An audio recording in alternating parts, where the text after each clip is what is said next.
Alright, welcome back everybody. We're going to do the Week 2 wrap-up now. I'm here with Mike. Let's go over this first game, Mike's game. I'm a Champ versus the Rook. I'm a Champ's team, unable to break 100 again. They put up 83 points. The Rook, 104, pulls out the win. Philip Rivers had a big day. Also, his running backs combined for 26 points.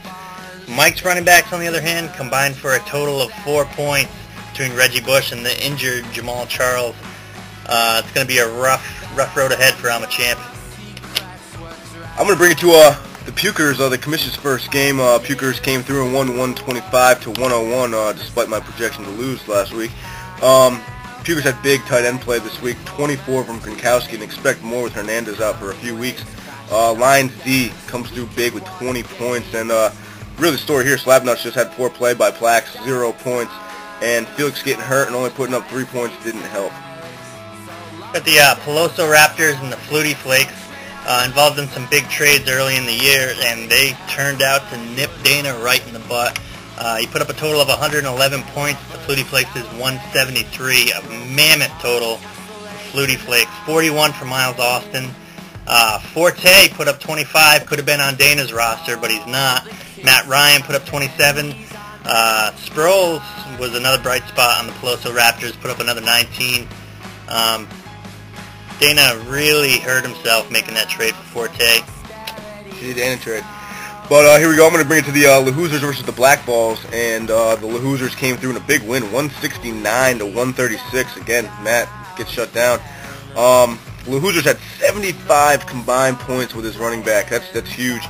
Also, good quarterback play. Stafford puts up 33, and a really stout team, I'd have to say. But the Black Balls here, his running back, he has a problem with the running back. LT only puts up 1 point. Antonio Gates, 0 points. I don't see that happening many times. And again, Brady, excellent play, but just can't pull it off. Last year's champion, the Fuzz, took on the Plainfield Dick Beaters this week. Ended up losing in the end, 132 to 138. Dick Beaters had weak defense, special teams. His kicker and his tight end, they totaled for a combined 12 points, which was the same as the Fuzz total in those 3 positions. However, the Fuzz came out with 3 huge running back performances. Beanie Wells, 19. Jabba Best, 29 points. Fred Jackson, another player acquired from a shitty Dana trade. They just put up tons of points. The Fuzz really managed to put together a good team despite being auto-drafted this year. Yeah, I've seen that. Fuzz definitely did some work there. The next game I'm going to bring you to is Big TDs versus 505 Throw Ball. And you're going to see the TDs came out on top here, 146 to 113. Really, Nick and the Big TDs had a solid team play, solid team effort. Everyone putting up over 13 except for the kicker, who put up 6. Larry Fitzgerald, big day with 26 points, and like I said, just a solid team. Throw Ball, he had a tough day for Benson. Benson only put up like 7 points, I believe. And Thomas, not the guy. Pierre Thomas isn't going to hold down that running back slot. This team will be better going forward, though. Look for Throw Ball to win a few games here. All right, that concludes our Week 2 wrap-up. Stay tuned. We're going to have some phone interviews and our preview looking into Week 3. All right, we're on the phone live with Rick Dickinson, owner of the Slapnuts. How do you feel about your team's last week performance? Who'd you play last week? Okay. I'm sorry, go ahead. How do you feel about your team's last week performance? To be honest, I'm happy.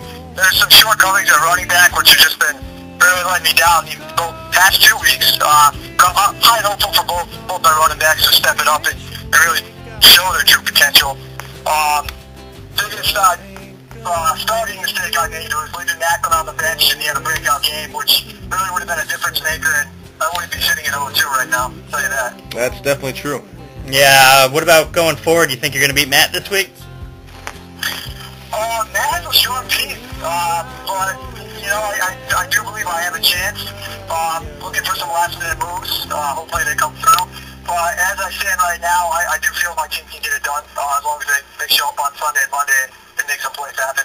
Yeah, I do have you projected to win this week, 128-115. A big play of that was your running back. I don't think Matt has the running backs to match you. Yeah, you know, it's funny. I ran into Matt yesterday, and that's all he could talk about is how It's true. I don't know. I think ESPN had to project it the other way. But when you look at the numbers and some possible injuries, I think I do have a shiny chance. Very true. You just talked about some pending moves you have going through. What, you want to share some insight on those pending moves? Unfortunately, I cannot do so. I am floating out there. If it does happen, it might be a shocker to some. So we'll see. Have you made contact with anybody, or is it just like you left a trade in their inbox? I have a trade floating. I made some contacts. I was speaking with Romine earlier about some possible moves. I just couldn't compete with what he wanted. Just trying to get Brandon Marshall, but I don't know. Reaching out there, I'm spending on my running backs right now, but I'm starting to look elsewhere in case I need to move on. I guess you can call me a quitter on some of my teammates if they don't shine anytime soon. So I just need to reinforce our running back situation, I think, and that's really what I'm looking for. So. Yeah, you've had some weak Frank Gore play, but I don't think that's going to be consistent. Have you Frank Gore and Felix Jones, they both I don't know, it's been disappointing. And I have to be honest, Felix Jones is his first 2 weeks have been against some stout defenses, so he does have potential once he does get against some teams that don't have such a strong running defense. So I got high hopes so far. Have you been able to see the league poll about which 0-2 team will be the most likely to turn it around? I think you got actually, it's not my favorite. It's over there for Black Ball. So yeah, heavily in favor of Black Ball. Yeah, heavily. To be honest, he's had some really close games. He could very easily be 2-0 with the points he's been putting up. It's just his matchups. The teams have been outscoring on the shootouts. Right. That's averaging over like 120, 125 points. I think over 130. I think he's over 130, but I mean that's the problem with the head-to-head is you're always going to play somebody else, and you only have to beat that one guy. Definitely a lot of points allowed. Yep, definitely a lot of points allowed. All right, well, we're going to wrap this up. Thanks for taking a minute to talk with us. That's Rick Dickinson, owner of the Slapnuts. Say bye. Yeah, Slapnuts, here we go. We start winning now, baby. Hello, Collision Football League, and welcome to this segment of the show called Weak Sauce. Basically, in this segment, I'm going to go through and take down the worst performance that I think had an impact on the league. And this week, it's going to be a Shitty Dana trade coming through again in the Weak Sauce performance. And I'm not even going to bring up the Forte trade that he did. I'm going to bring up the Fred Jackson trade he did. He traded Fred Jackson for C.J. Spiller. Now you're trading your second string running back. You're trading your first string running back for the second string guy. Weak sauce, man. Weak sauce. Welcome back. Now we're going to take a look at the Week 3 games. First game that we're going to look at, I'm a Champ versus the Fuzz. I have I'm a Champ finally breaking the 100-point mark, putting up 111, but it's not going to be enough to beat the Fuzz big running back core. 136 for the Fuzz. I have me losing in that matchup as well. I might as well take myself a loss there. I put up 100 points in the week. I got Ryan Matthews having a big day, but not enough. 110 to 117 in favor of the Fuzz. Flutie Flakes and Pukers next game.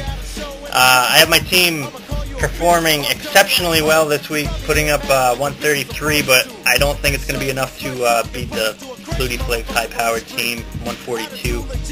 Yeah, I got the same results there. Shitty Dana trade really just stacked Flutie Flakes, and Matt Forte is going to be a beast. I got the commish losing 165, 134. The Hoosers versus the Peloso Raptors, battle of the neighbors. Dana doesn't break 100 this week. I got him at 95 because he sucks. And LaHoosers at 148 points. You know, I'm right there on the same page with you. I have LaHoosers winning easily with LaShawn McCoy and Derek McFadden just tearing it up. I do have Peloso breaking 101 to 158. Black Balls versus Slapnuts. I have Matt's team winning 138 to 126. I expect a big day from Tom Brady on that Bills defense, and Ricky just doesn't have the firepower to keep up. I agree with you to an extent there. I do think Tom Brady will have another big day as usual. He's had a big day all week, every week.